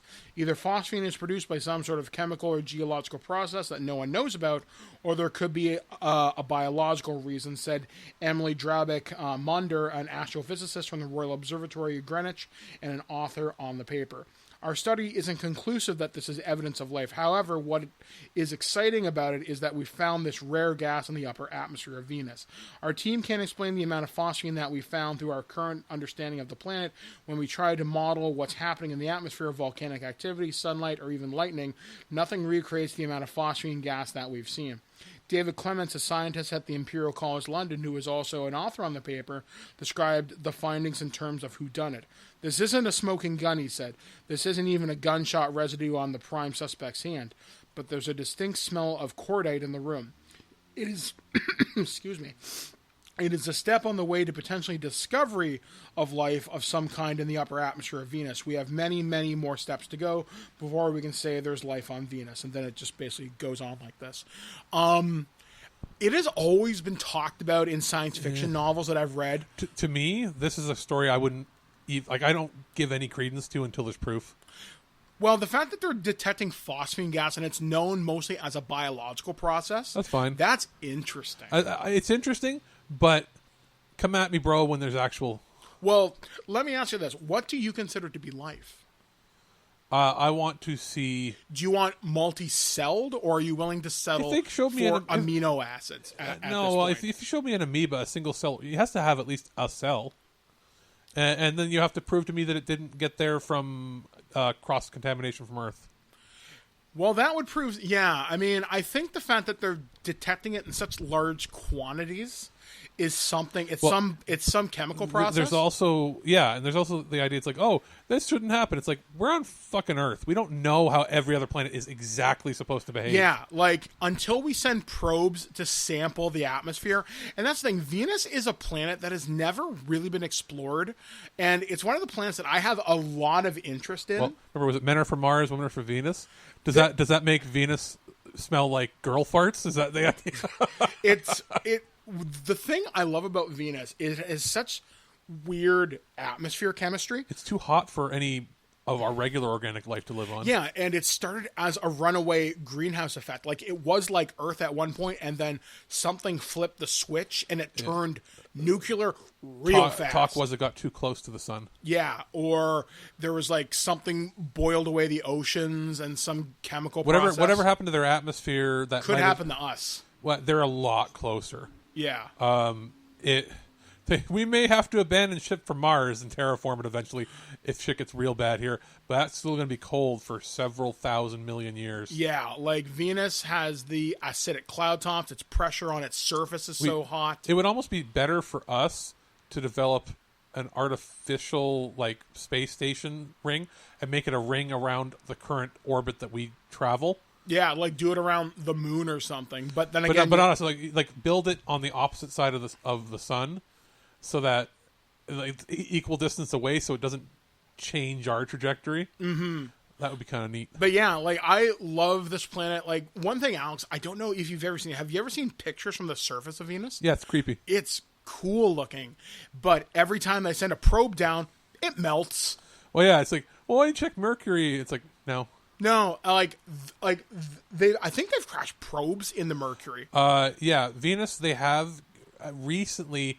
They had to make, I think it was carbon fiber based cameras and probes, but they will be destroyed. Like the idea is land them or land the shits or get them as close as possible, transmit as much data as possible before it dies. Melts. Yeah, but it will always die. I think the last one lasted on Venus maybe an hour before it slagged. And those were with the new carbon fiber No, this one was from the 70s. No, what you could do now, it might last a couple hours. Yeah, but again, it would be very expensive. You got to develop something that doesn't melt easily, and you have to then.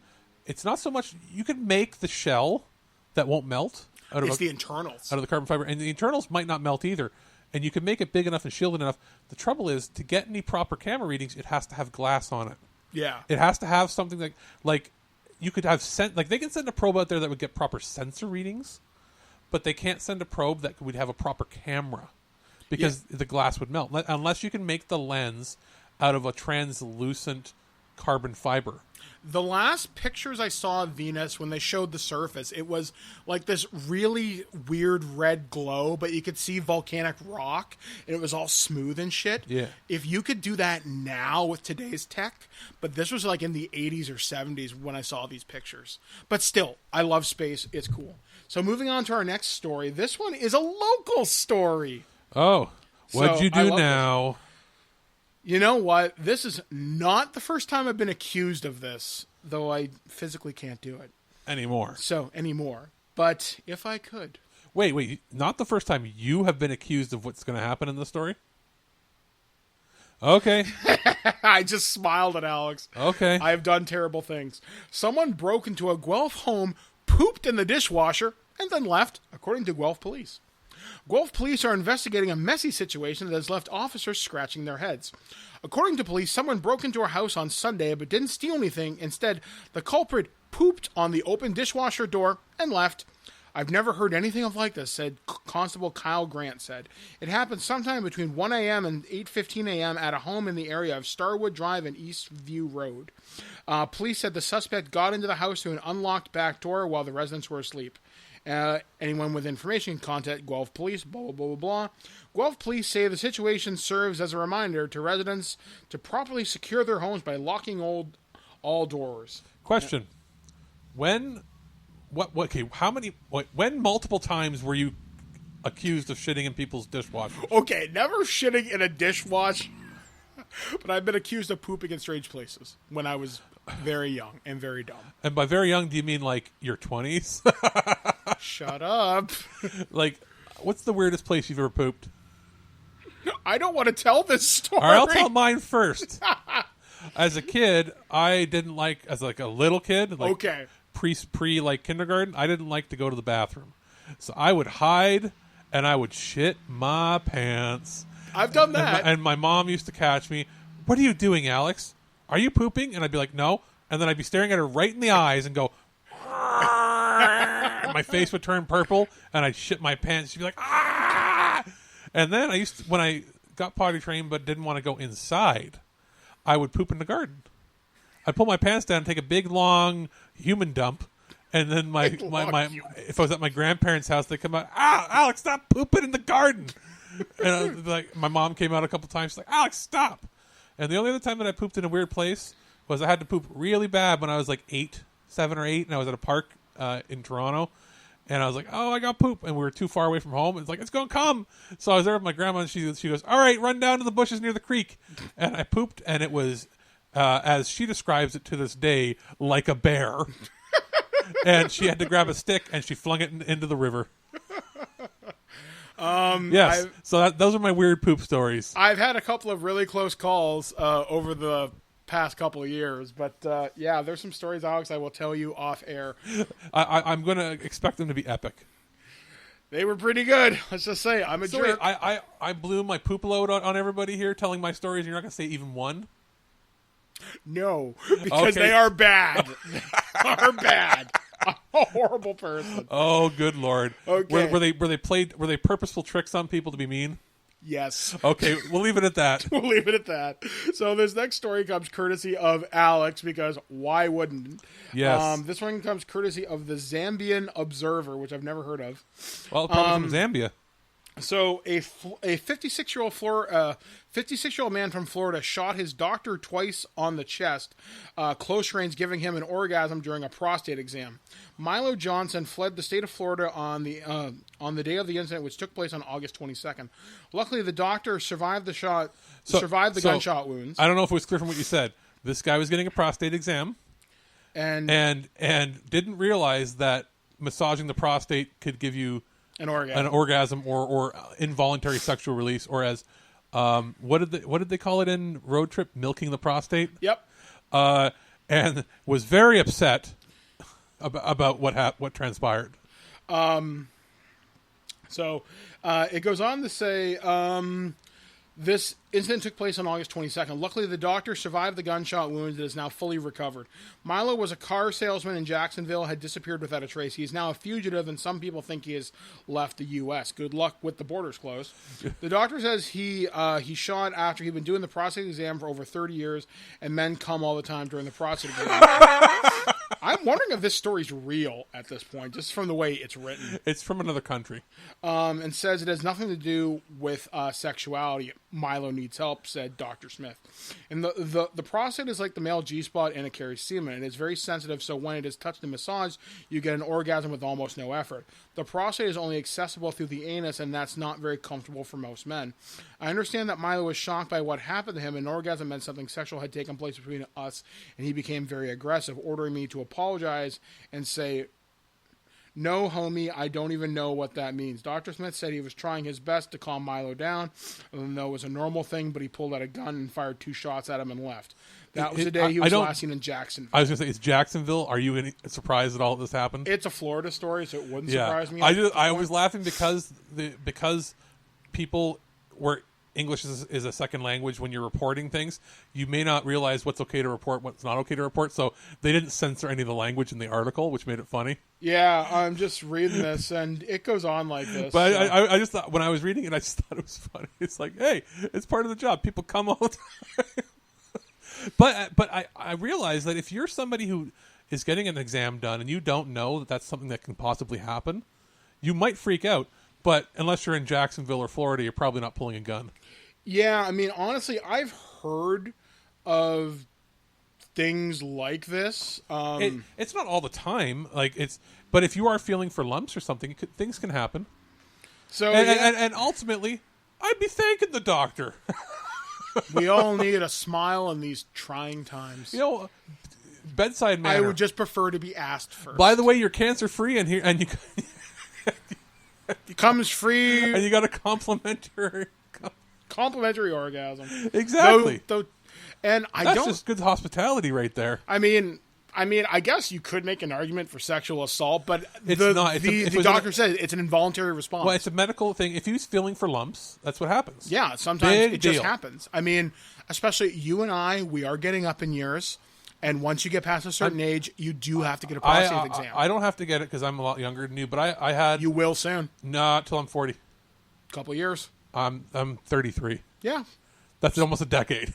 That's still coming. But I also had to have it done when I had abdominal surgery. I had to get a colonoscopy done, and part of that is they include because they don't have to, they're having the hose go in. Yeah. They don't have to reach in, but they do that as part of it. They're like, your prostate's fine, and I'm like, when do I have to come back? They're like, if prostate cancer isn't in your family, not till you're 40 or 45. Yeah. So, there's a great skit out of Robot Chicken. It's like in their first season. Oh, yeah? And it's where Optimus Prime dies of colon cancer. And then Jazz pops out of nowhere. He's like, get your colon checked out before you pass away, turkey. So anyway, this one, again, comes from Alex. You're welcome. Man using live snake as face mask boards bus in England. Of course. A man was spotted using a live snake as a makeshift face mask on a public bus in England. The unidentified man was taking the bus from Swinton to Manchester on Monday with the snake wrapped around his neck when another passenger snapped a photo of the bizarre moment.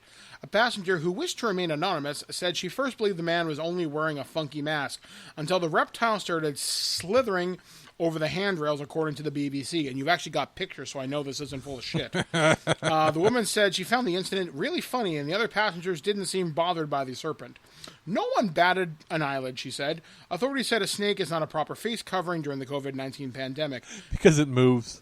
Government guidance clearly states that this needn't be a surgical mask and that passengers can make their own or wear something suitable, such as a scarf or bandana. Transport for the Greater Manchester spokesperson said in a statement according to the outlet.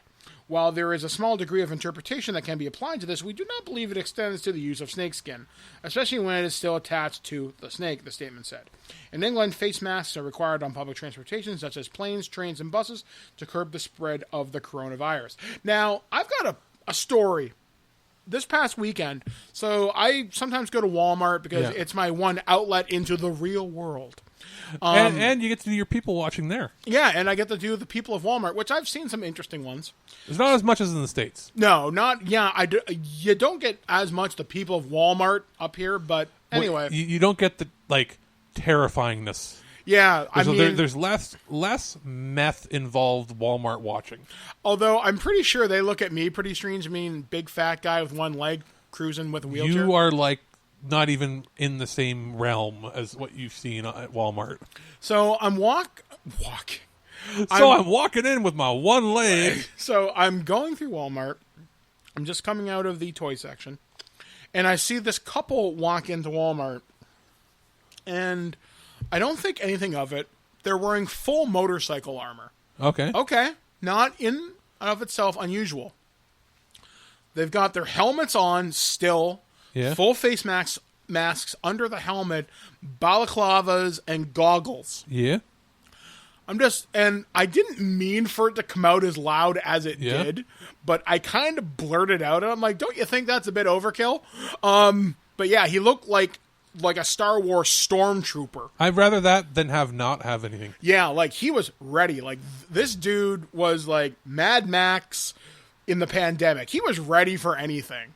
But I was like, huh, they really do move in herds. But yeah, it was something else to see. I would take that over somebody who didn't have it and then wanted to fight you over it. The amount of people I see that wear masks and they don't cover their nose, yeah, it's stupid. Kind of blows my mind. But it's one thing if you're outside in the open, but once you enter a building, it should cover up. Yeah, like automatically. And I'm sorry if you're an anti-masker, you're a fucking idiot.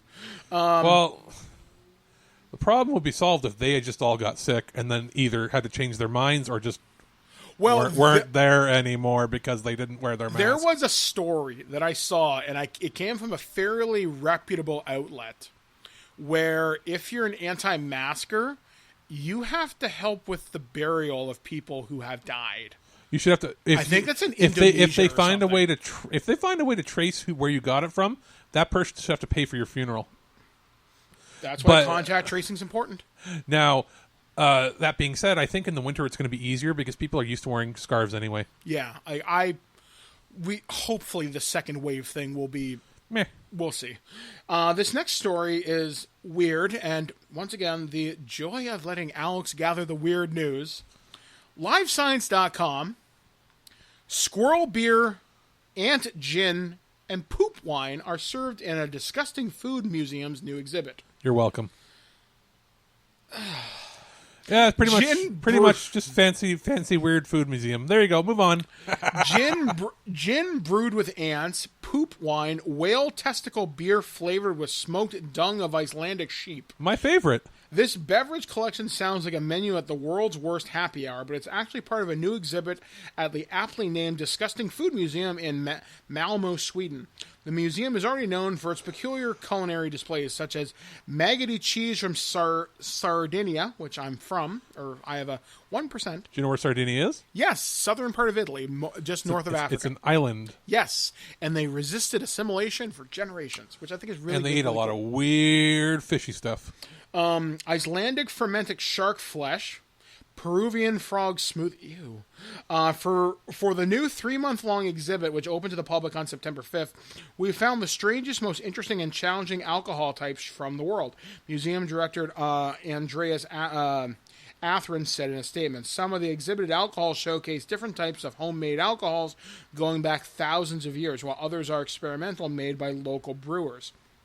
One highlight is a Scottish beer that is the strongest beer in the world with a staggering 55% alcohol by volume. That's more than vodka. Yeah, you will die. Or ABV. On average, beer is usually about 4.5%. But the high alcohol content isn't the weirdest aspect of the Scottish beer. The intoxicating brew is served inside a taxidermied squirrel. Oh my god.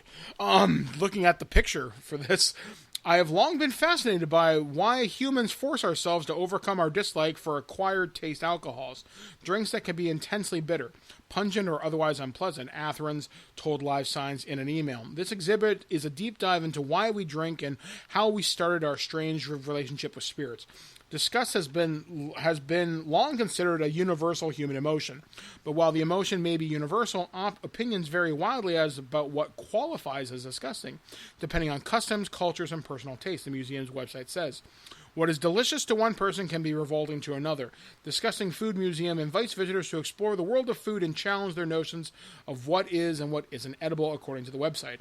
Alcohol in the museum's exhibit had to be considered drinkable somewhere in the world, even if it would be put off by some offensive odor, taste, or background of how it's made. Atherins told Live Science, for example, a rice wine called Tungsal, once used in a medicinal remedy in South Korea, is brewed with fermented human feces. The thought alone is enough to get people to gag. Atherin said, unsurprisingly, the so-called poop wine smells horribly bad during production, he added. Whale testicle. It actually kind of sounds like those home remedy stuff? Well, like internet rumors that turned out to be kind of true. Remember when Jankum was talked about? Oh, that weird fish they bury? No, that was where people in, was it Nambia? Some African country where they were bottling up sewage to make a gaseous drink that could make you high or drunk. And then that's where the term jank comes from. It's kind of janky. Yeah, there's a whole deep dive in that, and people thought it was just fake. It was like made up for the internet, but it turned out it was real. Oh, God. So it was like a street drink or street drug. So it sounds similar because think about the kind of noxious fumes you can get from feces. Yeah, from all the gases that come off of it, yeah. Whale testicle beer is a seasonal product produced by brewery Stadia in Iceland. I'm pretty sure I slaughtered that name. Incorporates testicles that are cured according to an some old... pretty weird stuff there. They are cured according to an old Icelandic tradition, lightly salted, then smoked. Brewery co-owner, can't pronounce it, told Icelandic News Visser in 2015, "We put a lot of effort into this, and it's a long process. And anti-gin, each bottle is steeped with about 62 redwood ants in the world's first gin brewed with insects, according to the manufacturer Cambridge Distillery. The ants lend sharp citrus notes to the beverage," the product's website says. "It's probably just as well that visitors can only look at the exhibit's alcoholic beverages and not taste them. However, Atherens did sample as many as possible while researching drinks. He tasted almost all of the rest of them by the time the exhibit opened," Atherens told Live Science. Does it say how many hours he spent in the bathroom afterwards? Maybe, actually. I just saw the word toilet show up in here. In fact, 4 of the alcoholic beverages on display were manufactured by the museum. Korean feces wine, chikra, an ancient beer made from corn that is chewed into paste before fermenting. I wanted you to say Korean feces wine. Oh. Pruno, prison wine made from fruit brewed in a toilet. That we've known about for years. That's been a thing that's happened. Yeah, and a potent Ugandan moonshine that British colonizers dubbed war gin. The only one I can't bring myself to try is the poo wine, and it's just messing with my head. Yeah, no, I'm not drinking shit. I draw the line at drinking shit. I would try the whale testicle beer just to say that I did, but that'll put like hair on your chest. It's like that better turn you into a fucking werewolf. It's probably tied into the whole testicles in many cultures being a sign of fertility or like aphrodisiacs. Yeah, like I know in some of the Inuit cultures, there's like a lot of stuff that's like whale blubber and bears and all that shit. There's probably something weird. Well, a lot of it ties into survival. You ate what you had to survive with, so you tie some sort of religious or spiritual meaning to it, to force people, even though it was disgusting, because you had to have a reason to eat something that gross when there was no other food around. So it was easier just to tie it in with culture, when the reality is it maybe didn't even have nutritional value, but it was what you had. You know what's something I found out, and I haven't looked up this factoid since I was like a kid, but I remember hearing once in like the 4th grade from my 4th grade teacher or something. There's a reason why you can't eat the liver of a bear, or at least not directly.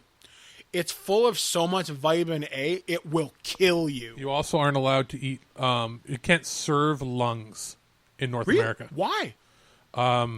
Something. I don't know why. Maybe all the crap like you know, we can't have certain brains. Yeah. Really? Because like a disease or something? Yeah, you can't have brains. You can't eat, and primate, you can't eat like monkey brains here and stuff because of the prions. It's diseases that affect the brain. Yeah. Basically, it could give you a human version of mad cow. Oh, that's fun and terrifying. But a lot of other cultures still eat it. But the big one was you cannot have lungs in North America, especially the States. Wow. It's illegal. Wow, the things I just didn't know. know. You can do it if you butcher it yourself, your wild game. You can't serve wild game anywhere in Canada whatsoever in a restaurant at all, except Newfoundland. Really? Because they have different laws. When they joined the country, they got to keep the law about farming wild game. Can you do it up north in like the northwest? Really? Illegal.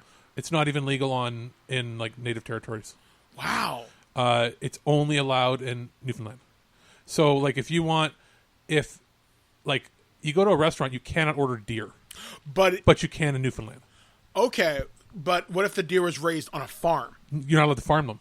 Oh, okay. It's illegal to farm them even in here. Now hunters can kill them and eat them on their own, but if they find out a hunter killed it and served it at a restaurant, you're doing time. Okay, so when I had a buffalo burger at the Works a couple years ago, how does that work? It's not the same. Oh, it's not even considered wild game the same way. Like you can't. There are certain types of animals you can't have at all. Oh, okay. That would be considered, I guess, part of a cow family, which is different. Okay. But like you can't like eat a caribou or a moose or a bear. If you get bear meat, it has to be through specific methods. You cannot serve them in restaurants. Oh, so there's probably like a whole process you got to go like through. If you want a bear burger, they can sell you the bear meat for home consumption. You cannot have it served to you at a restaurant. Okay. Yeah. Weird. Okay. Well, you learn something new every I was day. watching a lot of bizarre foods recently. That's pretty cool. Yeah, I had no clue. So now you know. And I know. And that's good. Learning is good. So anyway, guys, that's pretty much going to do it for this edition of the Weird News here on ThisWeekInGeek.net. And as we close things out, we're going to take a look at something kind of neat, kind of cool. It's going to be coming out in just a few weeks.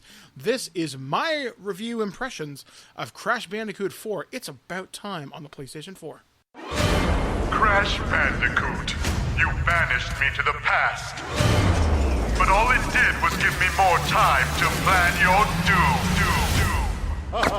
Hey guys, Mike the Birdman here, and I'm here to talk about our quick review impressions of Crash Bandicoot 4 It's About Time on the PlayStation 4. A review code was provided to us from Activision. Okay, so I do not have a lot of experience with the Crash Bandicoot franchise. A majority of that comes from the Crash Team Racing games, and those are actually a lot of fun. I thoroughly enjoy those. I love the art style. I've always really enjoyed the art style of the Crash Bandicoot games, and I love the attitude that these games tend to throw off, especially at like Gamescom, where Crash is just wandering around an empty hall. But getting back to the thing at hand, so Crash Bandicoot 4 About Time's demo features 3 separate levels, each showing off various different things that the game can do. It does have the Crash Bandicoot gameplay you've come to expect, like different perspectives, different platforming on different like plane sort of things like that, and that took me a little while to get used to, just because I don't think I've really played a Crash Bandicoot game truly like this before. I mean, if you're old hat in this franchise, it's going to come totally familiar to you. To me, it's very, very, very different. I know you can play with the more retro hardcore controls, or you can play more modern, where there's like checkpoints and it keeps track of how many times you die. And hey, not a proud admission, I died well over 90 times. I am terrible at this game, and that doesn't take away from how well designed it is. Like, once you get your feet under you in this game, I think there's going to be a lot here for like platformer fans and fans of the franchise to really appreciate and sink their teeth into. I know, at least according to the wiki, there's going to be multiple playable characters that like you can fool around with and have adventures with. The thing that really drew my eye with this and makes me more interested to learn more about this game and its franchise is the art style.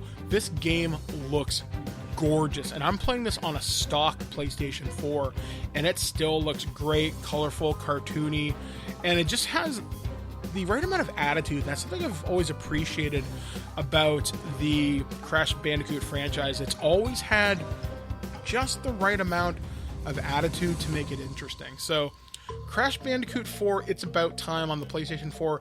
I had fun. If I was frustrated with it, then I'm sorry. But you know what? I think I'm going to pass this review off to my co-host Alex, as he's the platformer guy here on TWIG. We've decided that.